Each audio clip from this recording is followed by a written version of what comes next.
Muy buenas, gente, ¿cómo están en este hermoso día? Aquí está su locutor favorito, Sebastián. El día de hoy estamos junto a Francesca Horna, Fabián Cruz y Alejandro Garcés Torreblanca. Y estaremos brevemente dialogando acerca de la llegada de Estados Unidos a la Segunda Guerra Mundial. ¿Sabías que Pacific Aviation Museum, el museo alberga dos hangares de la época de la Segunda Guerra Mundial, que sobrevivieron al ataque del 7 de diciembre de 1941 en Pearl Harbor, y la Fort Island Control Tower? Para empezar, daremos un breve contexto de por qué entró Estados Unidos a la guerra. Y para ello le preguntaremos a uno de nuestros invitados expertos en el tema. Alejandro, deleítanos. Bueno, para empezar, nos remontamos a los inicios de la década de los 40. Alemania estaba dominando toda Europa. Italia se encontraba invadiendo el norte de África, ya que Hitler temía que los británicos adquirieran ese territorio.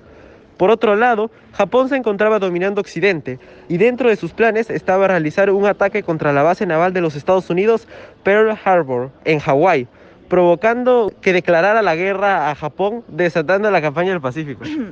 Efectivamente, pero me gustaría darle una mirada profunda hacia las tropas del African Corps, ya que es un ejército que pasó a la historia, porque retrasó el transcurso de la guerra a pesar de tener pocos soldados y recursos.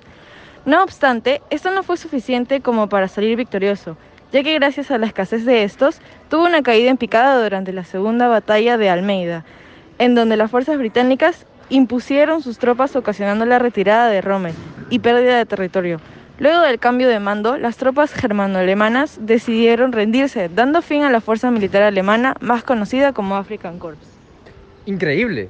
Africa Corps. ¿Qué tal desenlace? El cual dio lugar a la entrada de las tropas aliadas en África, para posteriormente ingresar a Italia junto a Gran Bretaña. Pero más acerca de este tema lo hablaremos luego de la pausa.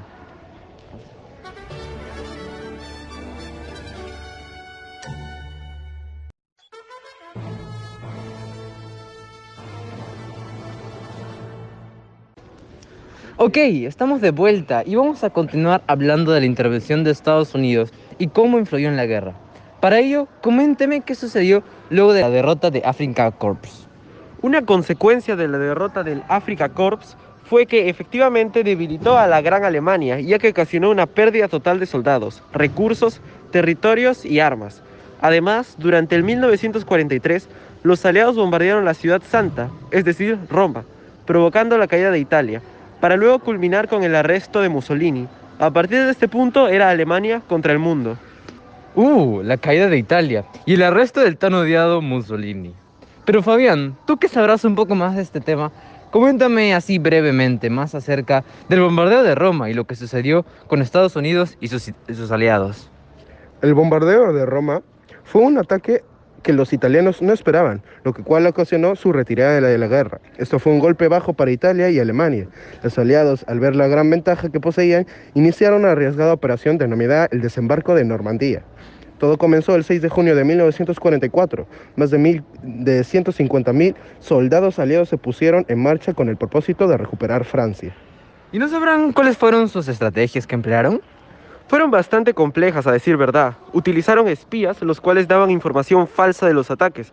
Tenían tropas fantasma. Dañaron estructuras arquitectónicas para impedir el refuerzo de soldados. Crearon distracciones como bombardeos y embarcaciones falsas. Todo esto con el propósito de que las tropas alemanas se dirigieran a Calais, al norte de Francia. Al ver el resultado de estos engaños, los aliados se dividieron estratégicamente a lo largo de las costas de Alemania. Todos los países involucrados atacaron ferozmente por un frente. Fabián, ¿te gustaría agregar algo más? Sí, sorprendentemente todo su plan salió a la perfección. Los alemanes perdieron recursos y dinero al mandar todas sus tropas al norte. A pesar de esto, los soldados aliados estuvieron atrapados en la costa durante 6 semanas. Los británicos y los estadounidenses lograron romper el cerco con un ataque anfibio. Es decir, ingresaron por la costa para luego ir a pie. No mucho tiempo después liberaron el país y no se detuvieron ahí. Las primeras tropas estadounidenses cruzaron Alemania y ya para diciembre toda la Francia, la mayor parte de Bélgica y la parte del sur de los Países Bajos habían sido liberados.